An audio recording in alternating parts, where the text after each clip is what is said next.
Hola, gracias por estar con nosotros. Con el programa de la fecha damos por iniciada la tarea de llegar hasta sus hogares con principios bíblicos que nos enseñarán cómo seguir huellas de libertad en Cristo Jesús de aquellas cosas que comúnmente atrapan nuestro corazón. El tema de hoy, la mentira. Quédese con nosotros. Hoy quiero hablarles de la mentira. Le pregunto, ¿alguna vez las cosas se complicaron o tomaron un rumbo negativo en su vida debido a una mentira? ¿Ha pasado usted momentos de apuro después de mentir? ¿Le han sorprendido o, como solemos decirlo, le han pescado mintiendo? ¿Cuál fue su reacción? ¿Vive usted hoy consecuencias de mentiras que nunca resolvió? Cuando respondemos a estas cosas, debemos llegar a la conclusión que la respuesta a esas preguntas nos dicen que usted y yo, todos, hemos mentido alguna vez. Y esto del tema de la mentira es una de las situaciones pecaminosas que más atrapa el corazón del hombre. Desde la mal llamada mentira piadosa, como se le llama a aquel tipo de mentira con la que se cree que no se está haciendo ningún daño, o la mentirita blanca, le dicen otros, hasta mentiras que destruyen hogares, que destruyen vidas. Todo esto está incluido en lo que llamamos mentira. Hay quienes incluso pueden convertirse en mitómanos, que es el término con que los expertos se refieren a la persona que ya está completamente dado a la mentira, que miente para todas las instancias de su vida, si le es posible. La Real Academia Española, para que podamos darle paso a cómo lo ve la gente, cómo lo ve el hombre, la Real Academia Española dice que mentir es decir o manifestar lo contrario de lo que se sabe, se cree o se piensa. Cuando usted y yo entramos en el terreno de la mentira es porque contradecimos lo que pensamos o lo que sentimos o lo que llevamos por dentro. Así que es bueno preguntarnos, ¿cuándo es que estamos mintiendo? Pues mentimos cuando de forma deliberada decidimos comunicar un asunto absolutamente contrario a la verdad. Allí estamos mintiendo. Además, usted y yo mentimos cuando alteramos una información, cuando alteramos o manipulamos la verdad y la llegamos a convertir a veces en lo que hemos llamado media verdad, que también una media verdad, es decir, dejar las cosas a medias cuando se está transmitiendo la verdadera información de algo, eso también debe ser considerado como una mentira.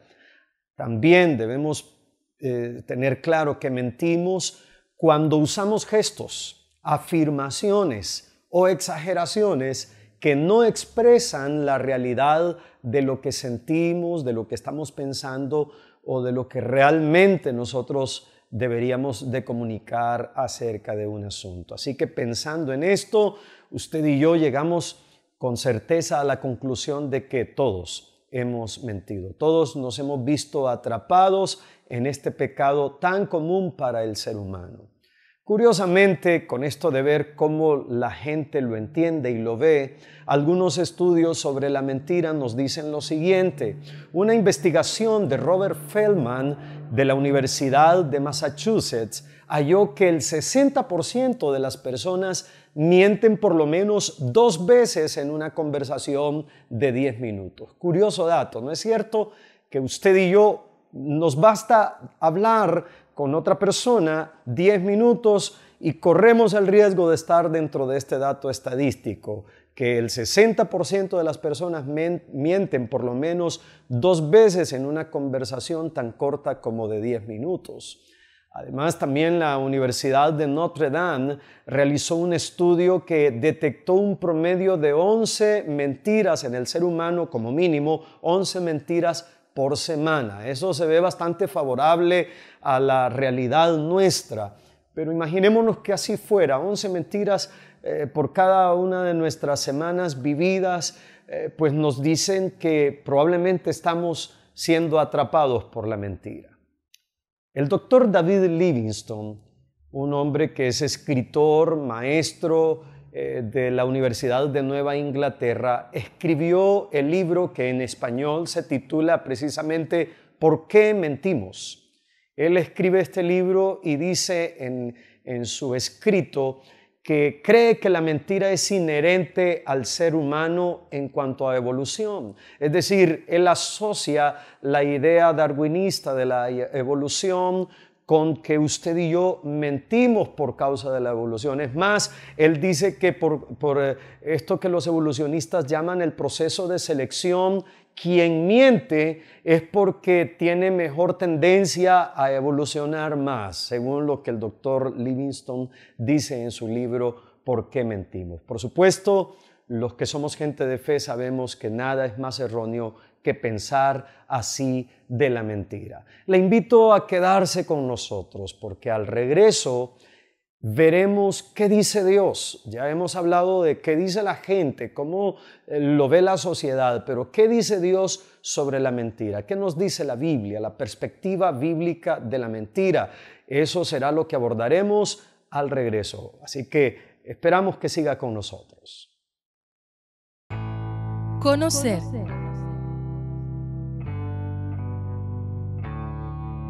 Experimentar. Vivir. Sin condenación.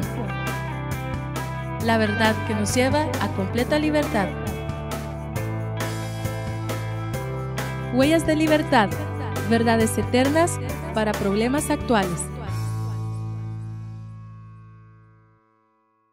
Hoy en Huellas de Libertad estamos hablando sobre la mentira y queremos en este segmento ver la perspectiva bíblica de este tema porque es un tema que nos interesa a todos, nos atrapa la mentira en diversos momentos de nuestra vida. Pero ¿qué dice la Biblia? Veamos qué nos dice Dios a través de su poderoso escrito, la santa palabra de Dios.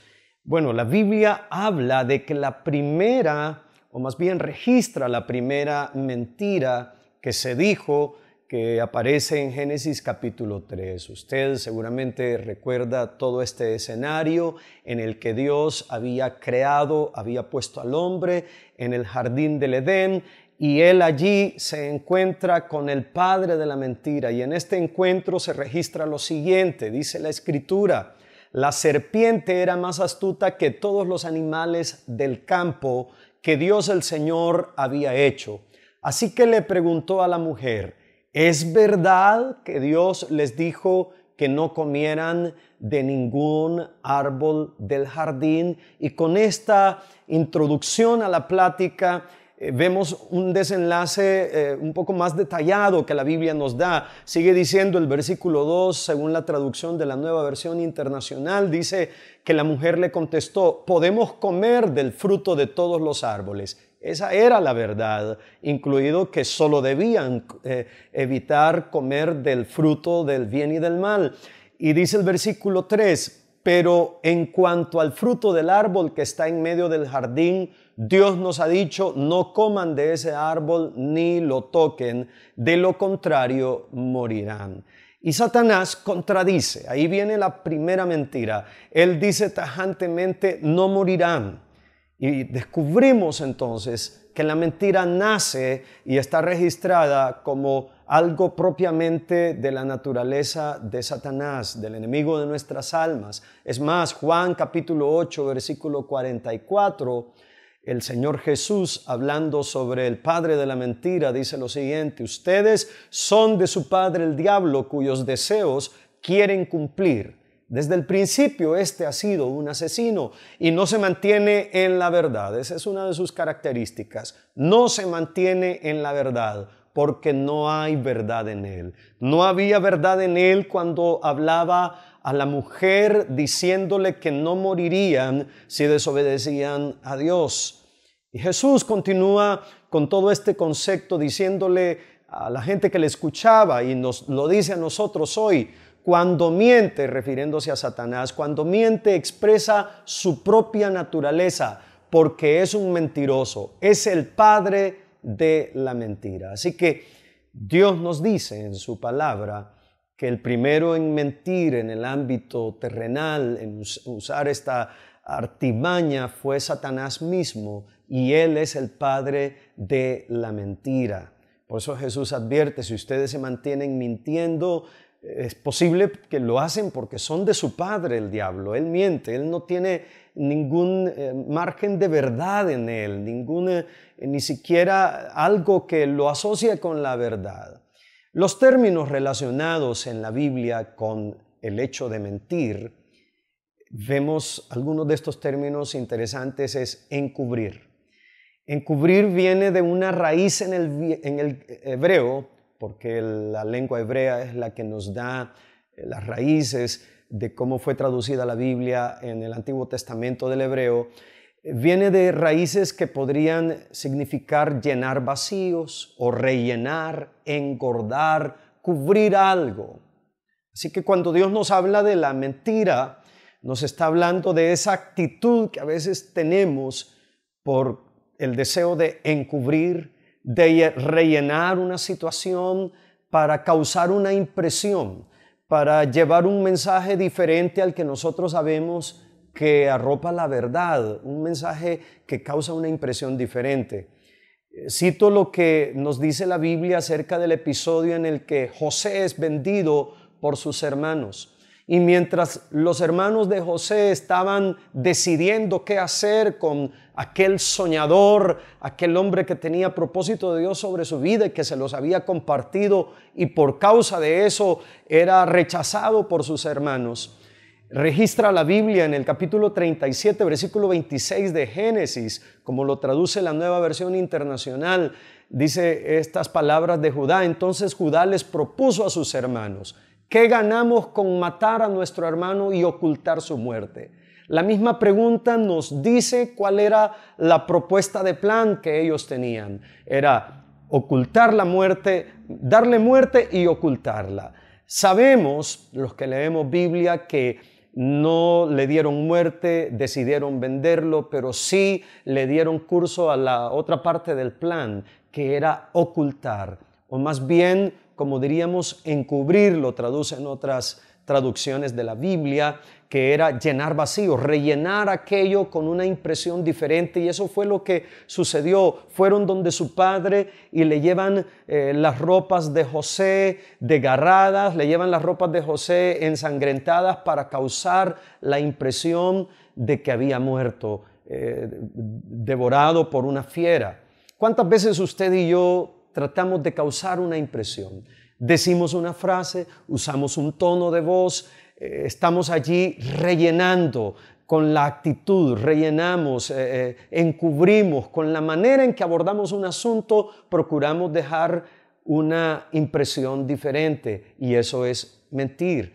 Y la perspectiva bíblica de Dios acerca de la mentira nos está diciendo a través de estos pasajes que si nosotros asumimos actitudes así, estamos mintiendo. Otro término relacionado en la palabra de Dios, aunque bien podremos abordarlo más adelante por separado, es el engaño. El engaño, que se traduce de un término en el hebreo que podría significar negar, tratar falsamente un asunto, fallar o fingir. Todo eso es engañar y está íntimamente ligado con la mentira.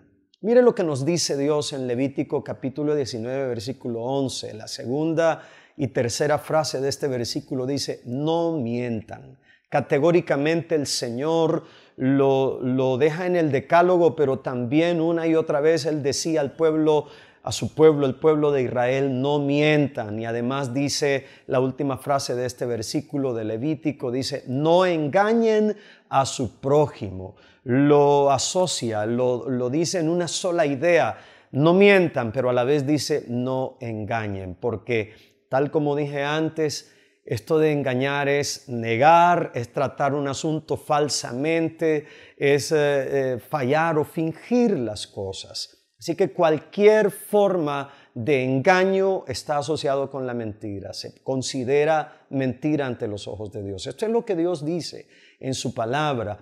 Y un término también importante que debemos asociar con la mentira, que es absolutamente bíblico, es el falso testimonio. Falso testimonio viene de una raíz en el hebreo que significa embuste, sin causa, traición. Es cuando sin causa usted quiere, podríamos decirlo como habitualmente nosotros lo asociamos en nuestro ambiente hondureño, echarse a la bolsa a alguien, se convierte usted en un embustero o trama una traición contra alguien, o usted abiertamente quiere decir una versión completamente alterada. Eso es falso testimonio, alterar la versión. Y quiero usar el ejemplo del mismo José, lo que sucedió cuando después de llegar a Egipto, Potifar lo compra como su esclavo, él comienza a tener éxito en aquel ambiente administrativo y la mujer de Potifar pone sus ojos sobre José y la Biblia registra que aquella mujer, después de querer conquistar a José, llamó a los siervos de la casa, dice literalmente, y les dijo: miren, el hebreo que nos trajo mi esposo solo ha venido a burlarse de nosotros. Entró a la casa con la intención de acostarse conmigo, pero yo grité con todas mis fuerzas. Y si usted lee todo lo que dice Génesis 39, en el contexto encontramos que no habían sido así las cosas. Falso testimonio que hizo que este hombre de Dios terminara en la cárcel.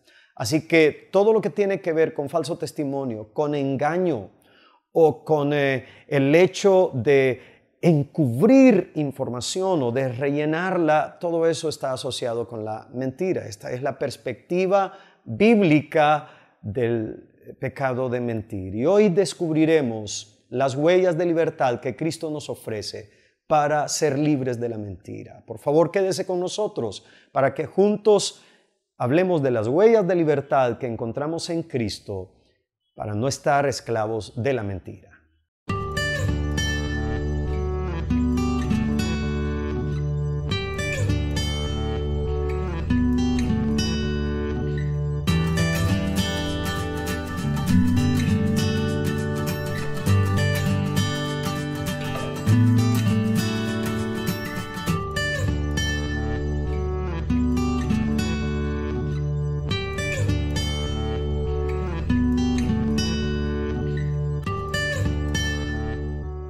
Hoy en Huellas de Libertad hemos abordado el tema la mentira.